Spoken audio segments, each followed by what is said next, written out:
Hello guys, my name is Gene Deyev. I'm CEO and co-founder at Stobox. As well, I am running RWA.Media channel, and it's planning to be a big website with a AI-driven website about RWAs and tokenization. So subscribe, and you would be able to learn more and actually dive into details of this new narrative, of this new part of the crypto, which is actually, it's a crypto, but it's very related to the traditional world of finance. That's why it's called RWA, real world assets. So, and today we're gonna speak, and I will explain what does tokenization means and how does that work, right? So today we're gonna speak about how does tokenization work.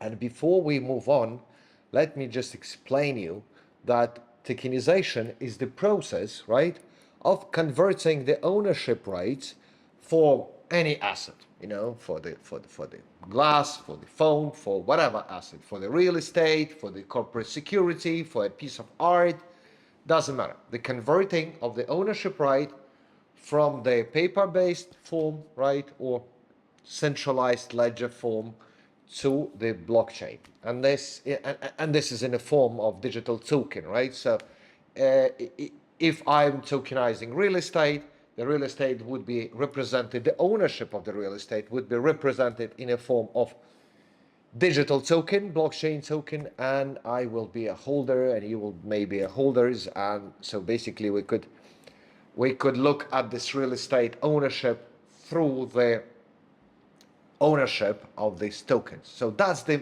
process, right? To convert an ownership of an asset from whatever based form, paper form, digital form, to the blockchain based form. So this is tokenization. So how does tokenization work? It's fun when people come to us and say, okay guys, I'm talking about Starbucks. They are approaching us saying, can you help us doing a token, right? We want to create a token. What blockchain do we use, and how do we create a token? And this is actually the step where most of the people that we deal with, they're starting to have some unclarities, right? They think that tokenization starts with the creation of a token, which is completely wrong, and I will explain you why. When we talk about how tokenization works, right, and you would, like, for example, would like to create one, or you would like to tokenize your real world asset, don't start with token, right?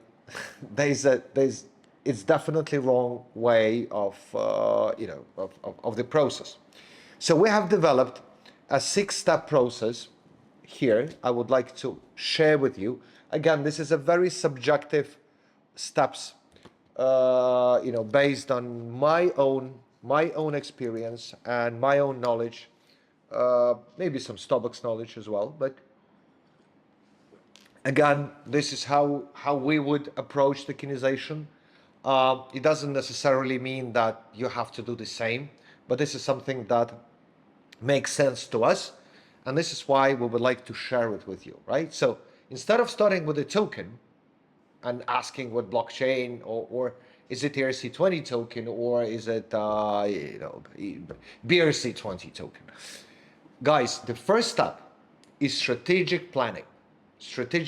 So there's a number of questions, and I will mention all of them.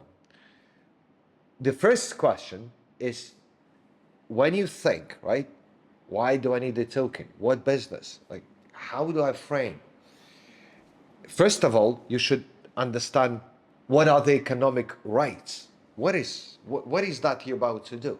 Define the token type. Is it an equity? Is it a real estate token? What type of token is that? Think of a suitable jurisdiction and corporate structure. Where are you going to have this, company registered for the token? Is it going to be DAO, or is it going to be a, LLC, or is it going to be you're going to go for IPO with the token? You don't know. What would be the corporate structure? What would be the jurisdiction? Are they going to do it on the BVI or US, or maybe you're going to do it in Switzerland or Liechtenstein, or maybe you're going to do it in UK, Or maybe you want to do it in the other countries, and there's a lot of questions to be answered. You have to develop a token model. What that token would bring to investors, and why would it bring so, right? And what is their expectations? You have to draft a business model. I mean, that's the business model. Like, why are you making this money, and how token fits into this business modeling?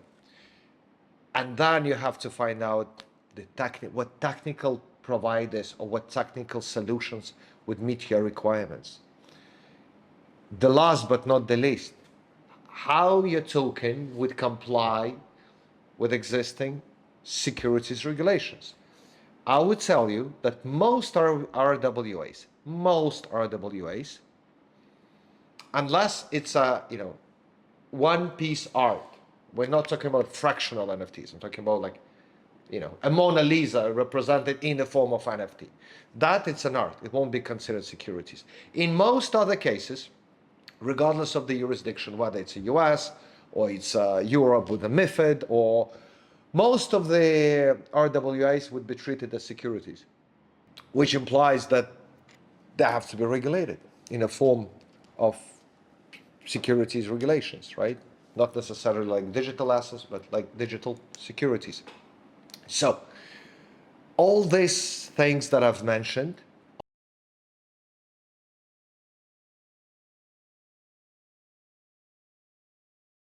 it's a critical in the beginning, right? So you're gonna ask all these questions: jurisdiction, corporate structure, compliance with the securities regulations, some technical, what would be the platform, how gonna how exactly, what exact platform are gonna use, why that specific platform, what pros and cons, how do I develop my token economy, how do I develop my the rights for the token, disclaimers.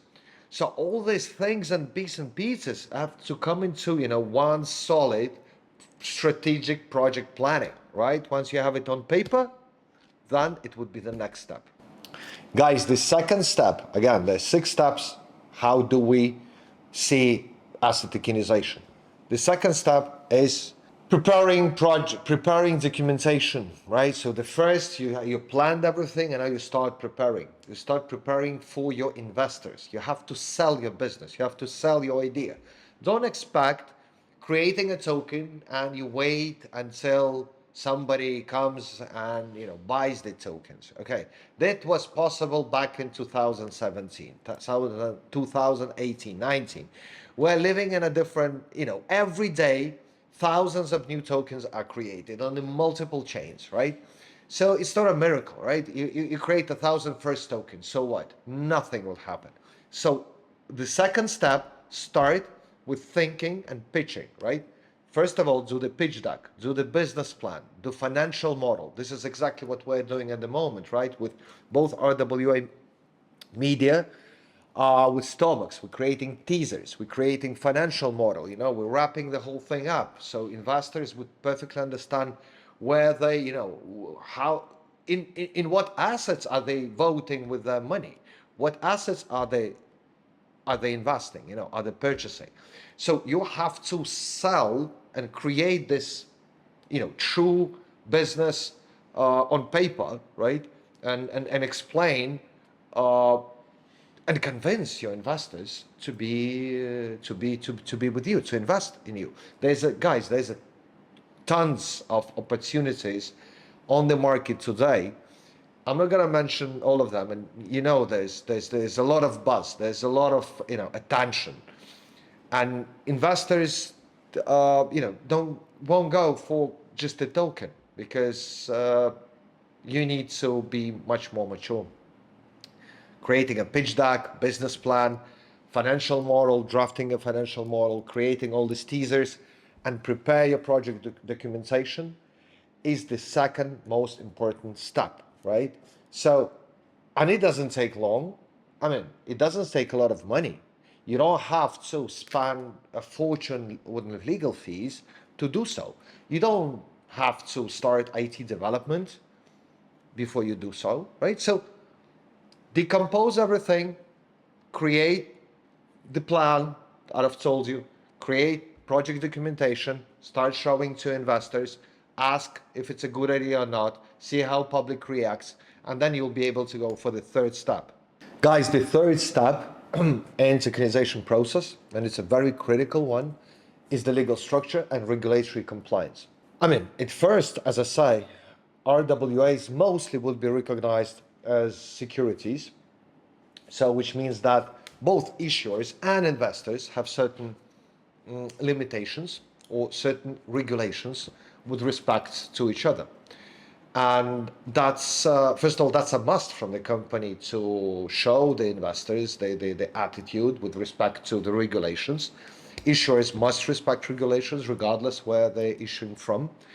And you definitely give your investors confidence, right? And from the standpoint of investors, if you are about to invest in RWA asset, you have to make sure it's legally compliant. You know, ask, do your own research, contact the management, see who are the backers, you know, do your own research. Don't just jump to, you know, on any Twitter, you know, buzzword or, you know, that says RWA plus 2,500% within last 24 hours. Probably it would be complete nonsense. And my job is to make sure that this, all these processes are clear, and that's why we share the knowledge. We want this market to be transparent. We want, truth and respect for all issuers and investors as well. So it's very important to properly legally structure and regulatory compliance, build compliance part. So, and there's a number of documents within. So first of all, it's going to be a memorandum, right? You're offering. So if you offer a RWA asset, you have to create an offering document with that would include the disclaimers of your investors, that would include that part of the business plan. I mean, that's a big document, right? So then you have to create certain, security token purchase agreement, board directors' decisions. You have to create certain resolutions, and that's a bunch of illegal work, right? And depends on your financial appetite, or depending on your specific case, your offering may or may not be exempt from current regulations. Again, I'm not going to dive into the details of exemptions, but not every offering has to go through the approval of a regulator, right? That would be just impossible. So most of the offerings are performed under what is called exemptions. So which means that, okay, these are regulatory rules, but if you do so, you're exempt from them.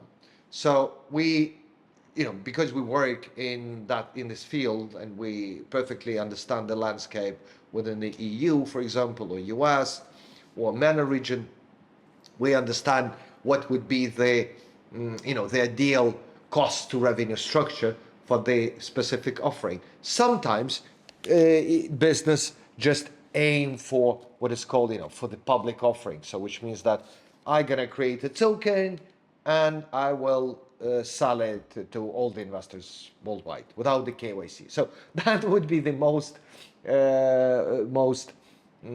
weird and most common case still, when companies approach us and say, okay guys, we're thinking of creating this token that would pull the assets that we have, a couple of real estates of different companies. We're gonna pull in one, and then we're gonna create the token, and then we're gonna sell it globally to all the investors, US, UK, Canada, Singapore. And I say, okay, what's next? So we're gonna Hong Kong, and all of this public. I say, okay guys, what you just explained me, that will cost you definitely something similar to what you're raising, right? So you have to be very reasonable in what you are looking for, what your expectations, and if you're decently aiming for a global offering, don't expect to do it for free, right?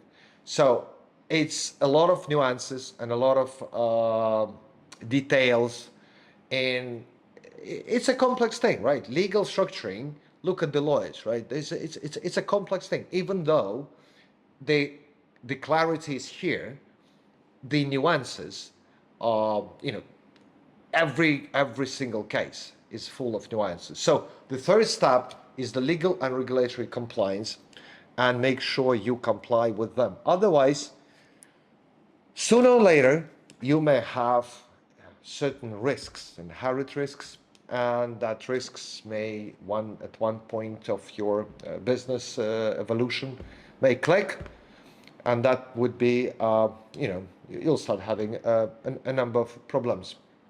So make sure that you structure correctly. And by the way, we are working with our friendly legal company called Dow Lawyers. So if you would need any assistance or any help with your legal structuring, don't hesitate to contact them. You will find the details in the comments to this video.